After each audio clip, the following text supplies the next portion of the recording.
Good evening, everyone, and welcome back to the Hogs Media Podcast.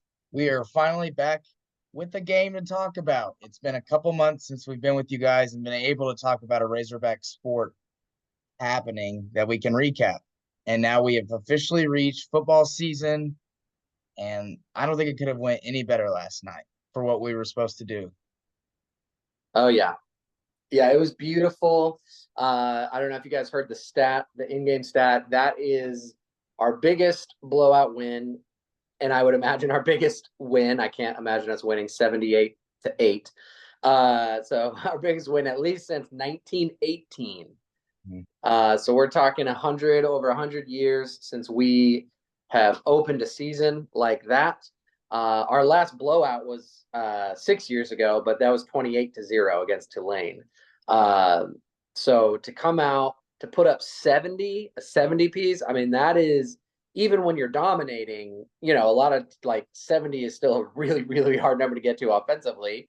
Mm. And to give up 0 defensively, that is really, really hard because it's like, but in the fourth quarter, you've got the third team in. Uapb kept their starting quarterback in. They kept a lot of their other starters in. So it was our third string against their first string. And our defense continued to give up 0. And shout out to Bobby. It's like when you're up 63-0, what's an extra 7 points? So I like that he went for the 10 for 10. So we had 10 offensive possessions, 10 touchdowns. He was not going to settle for going 9 for 10 and having one of the possessions end in a timeout. So I'm here for it. Why not? You're already up 63-0. What's an extra touchdown? And here's the thing. Yes, it's 63-0, but we had our third string in. So to those guys, it's 0-0. And this is their Yeah. one time to show why not give them the opportunity to show what they got and allow them to go score instead of just, kneeling on it and just be like, because that might be the only opportunity they get for a couple weeks. They probably won't play next week. Yeah. No, So it's true. I like it. let them showcase some talent. And I think if you can, why not? 10 for 10? That's insane, dude. 10 for 10. 10 for 10.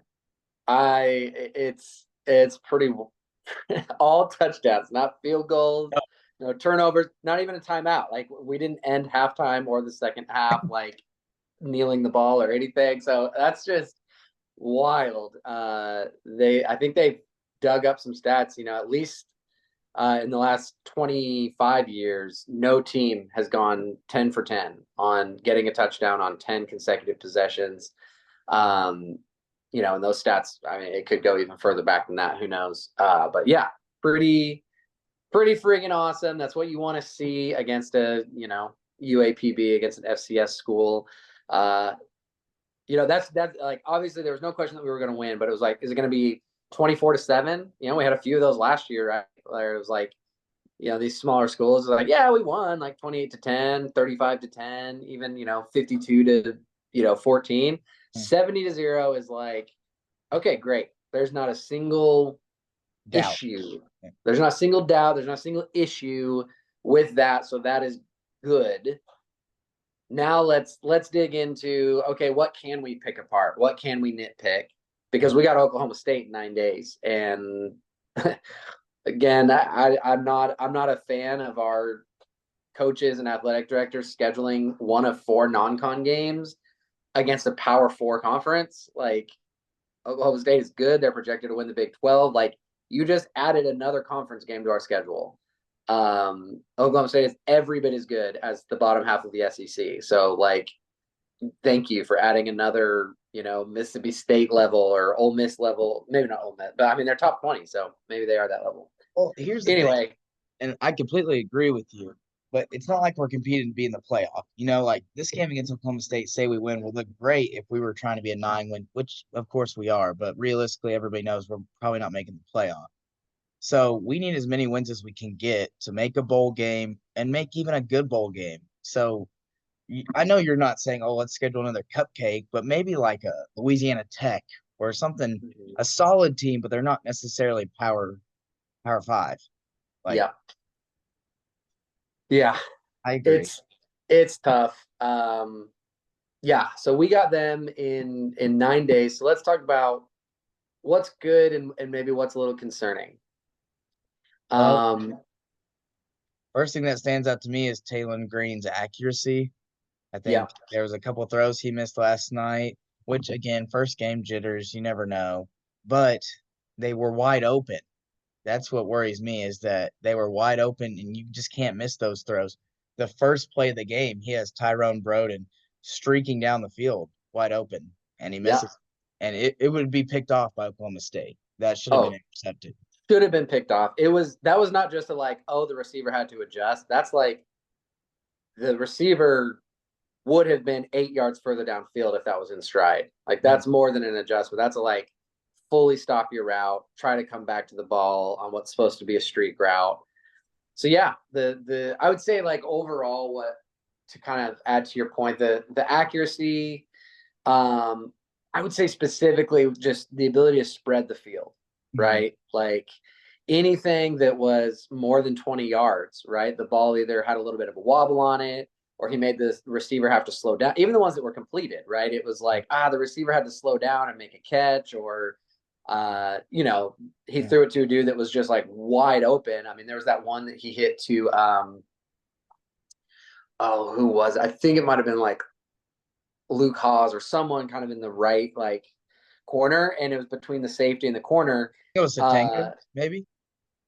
yes, that's what it was. It was Satanga, and even on that, like if he hits him in a really good stride, Satanga catches that full speed and can make another 10 or 12 yards, have a chance to make a juke. Instead, he slows Satanga down. Yes, he hits him in a wide open part of the field, but then he's only able to get 4 or 5 yards after catch because he lost his momentum. It's things like that that you don't notice against UAPB, but against Oklahoma State, against an SEC school, those are big differences, right? Like those are the things that you need to set you apart from the other schools. So I'm with you. I feel I feel not super pumped about Taylon Green's throwing.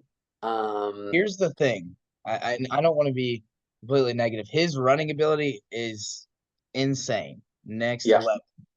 Let's put that out there. It is what it was hyped up to be. Yes, against Pine Bluff. Yes, I know. Inferior opponent. But the moves he was making will carry over, I think. That's a Yeah. positive. I will say that. I am excited about that. Yes. His running ability, he's a different kind of runner, right? He's not the Yes. same as KJ. There's the two types, right? You got the Lamar Jackson type runners that can juke, that can, make a guy miss. Run They've got past. good quickness, speed, pivot, Mhm. side to side movement. And that's what Taylon Green has. And then KJ Jefferson is more like what you get with a Josh Allen or Cam uh, Newton.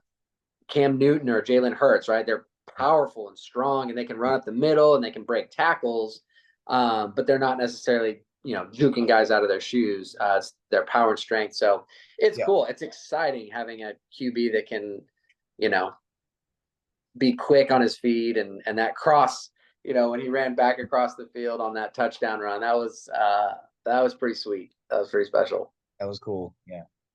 Yeah. But Um, Yeah, I mean, looking at some of these stats, right? He was 16 of 23, um, which again, that's not like it's not a bad percentage. That's about 60%, so it's a good percentage.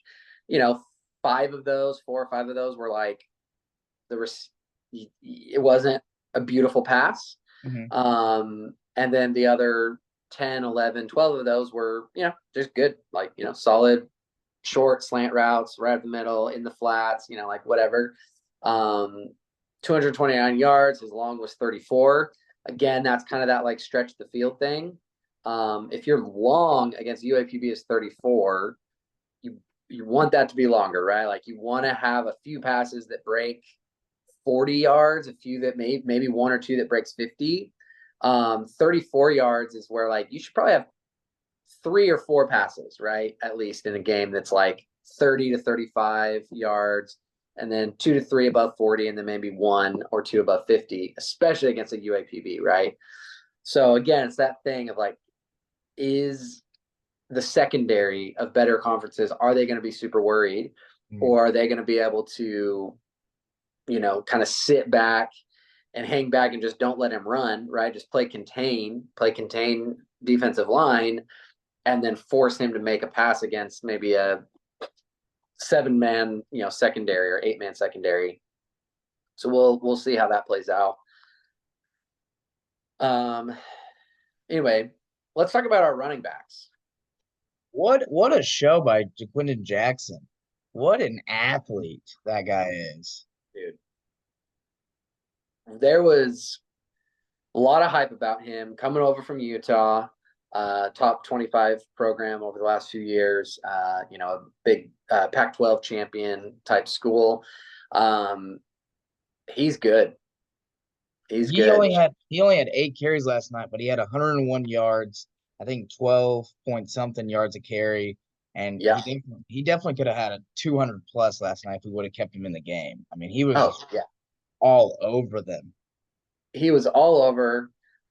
He had a 46, beautiful run.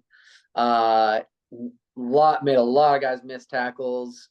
He's quick, man. He's got that amazing like stop But start he's also speed. powerful at the same time. Like he wants to run you over.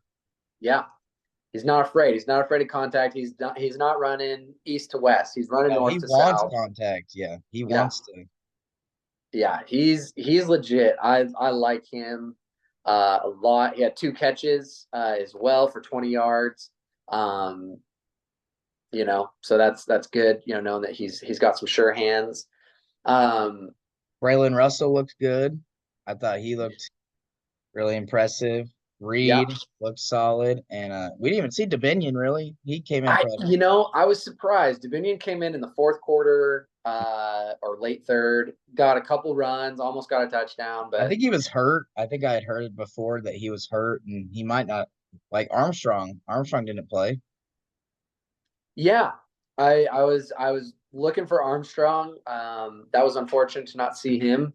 Um, but hopefully we'll have him back Yeah, for I don't know Oklahoma what happened to him. State. I didn't really hear anything about his injuries or Yeah, let me see if I can look that I up. I had heard about Dominion and we had one of Kudus didn't play on the line, but I didn't hear anything about Andrew Armstrong. But while we're on the topic, our wide receivers looked pretty solid, I thought. Broden looks improved. Um, Satanga looks better, and Luke Haas is still a beast. And we got a couple Yeah, guys that I didn't even recognize that I guess we got in the portal, and they look so. I mean, we spread the ball around a lot last night, but I think you're always talking about we need to take the top off the defense. We got to have somebody that can do that, and we think it's Satanga, and maybe it is, but we also have the guy from A&M, and I'm blanking on his name right now. Jordan Anthony. Yes, Anthony. He Yeah, got missed last night, but he also had a big catch across the middle. I think he's going to be that guy, like you just said, that has those 40, 50-yard pass catch combos because he is just going to beat everyone. He is super fast. yeah. Yeah, he's fast, and I think too, like when I look at the receiving core, Mhm. we've got a lot of what you would call role players. If Yes. if you're looking at a basketball team, it's like we have a lot of the spot up 3-point guy, we have the defensive special, we have the different guys, but you need that one dude that's like the anchor, right? Like the shooting guard, the stud, the go-to person. I think Armstrong will fill that out, right? So when you have Armstrong who has his size, his speed, and his experience, I think he's going to be that guy that like is just kind of everywhere, right? He's going from the slot to the wide out to inside, outside. Can kind of do it all. He can go downfield. He can go up, right? He's tall. He can jump up with defenders, pull down, high balls. He's taught, he's put on some weight, so he's physical out there. So I think having him and then having those other guys around, I think will make that receiving core look really scary. Because like you said, we'll have Jordan Anthony, speed guy. We'll have Tesla, who's just like a tough slot guy in the middle. We'll have Broden, who's still also a speed guy, and then when you have Armstrong in there, who's just kind of your like all around dynamic receiver. It's a good core. It's a good receiving core. It is. Yeah. It is. And to add that in with our tight ends, I think it's a very solid receiving group overall because you got Haas. Ty Washington had a touchdown last night on a pretty On great a catch. tough catch. We're Yes. over the top where you can't see it. You got to kind of I know extend. that was a tough catch. And it was like you didn't even expect it. You're just like, who is that? You didn't know who was Right. going to, and then you just see Ty Washington out of nowhere to snatch it out of the air, and then we didn't even see Marquise Gums really at all last night, and then we got that Pasquet guy or whatever, however you pronounce his name, I don't know, but he's from Eastern Michigan. Saw him get a couple reps, so we're pretty loaded all around in that area, like you said. Several Yeah. guys that we can spread the ball around to, and then Armstrong will be our alpha, like you said. Yeah. Yeah. Um, I mean, And we then can't talk about special teams because they didn't have to do anything. it does worry me a little bit. I know I'm nitpicking right now, but the extra points, I just like when he kicked They him, I weren't was they they weren't weren't pretty. booming. Like No. I didn't. I know it's tough to be like 70-0, like he didn't miss any, but it's not like okay, like it was like, Right. can this You guy had kick 10 past 30 chances to get yards? the jitters out. I know. And even the later like extra points were like, okay. Okay, is this guy Like going it's to a be good able to thing we kick? do it from the 3 yard line and not the 20 yard line like the NFL. I know that. Oh, that would be so worrisome. Defensively, I thought we played really well. We did. We were flying all over the field. Landon Jackson, bam. I mean, How he's about back. Nico? I'm gonna botch his last name, DVR or something like that. He was. You talk about flying around the field. He had multiple tackles for loss. He was in the backfield nonstop. Eric Gregory had a sack. I think we had another guy with a sack. I can't remember who got it. We were in the backfield the whole night practically. The only thing that worries me, what I saw a little bit, is that if we face a scrambling quarterback, we got a potential to get hurt. Yeah. That's Yeah, what scares me. it's true. And it's possible that in this game, like our guys were just Mhm. over pursuing because they just, put their ears back and just went for it Oh because yeah. they knew they had the athletic advantage. And so maybe against Oklahoma State, against better teams, they might have even a different strategy. Like, hey, you know, play, keep discipline a little bit better, keep, your positions a little bit better, force guys, into group tackles. But yeah, I mean, it's hard to know how good this defense is because UAPB I know. uh, is bad. Um, and I'll say like I think our defensive line is the real deal. I And do that too. I think that's a big reason why they couldn't get anything going, right? Like they couldn't get the running game at all. I mean, UAPB had 23 rush attempts for a total of 49 yards. Ooh, oh my They're God. averaging 2 yards a carry. Uh, oh no, sorry. Wow. Okay.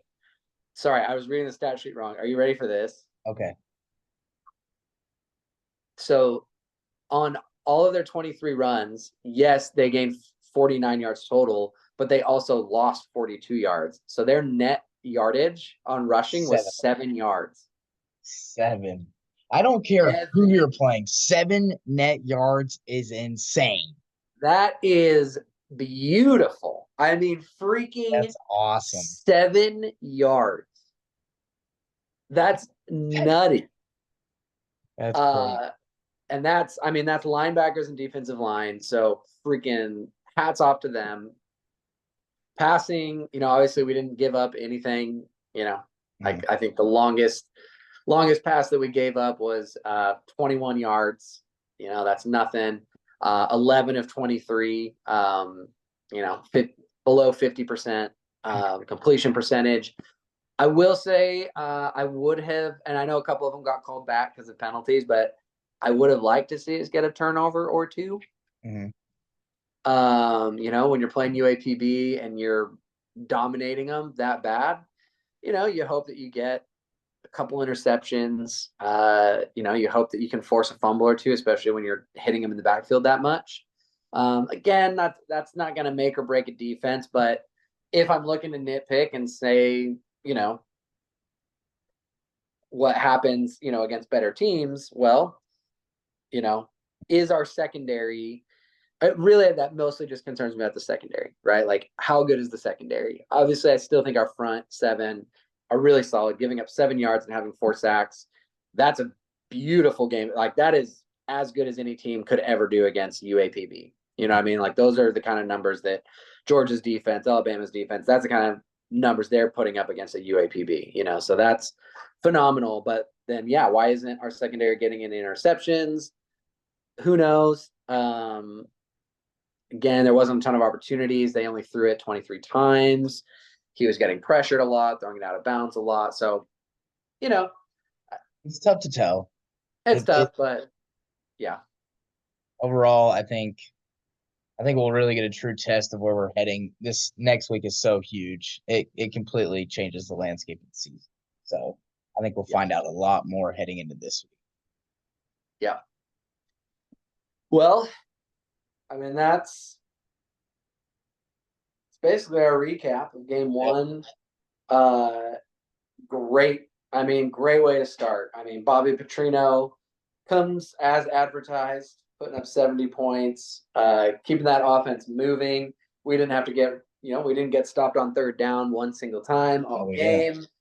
Uh, just incredible, a great mix of, Mhm. chunk plays, short plays, pick plays. It was just a really, really good play calling. Beautiful to see. It Obviously, was. no one doubted Bobby Petrino's offensive play calling prowess. Um, and then yeah, hats off to the defense. Pitching the shutout, giving up 7 rushing yards. Oh Let's my. go. It's incredible. Yeah, I think that wraps it up. yeah, I think All it right. does. Thank you guys for watching. Let us know who you guys thought stood out the most to you, and looking forward to Oklahoma State. Thank you guys.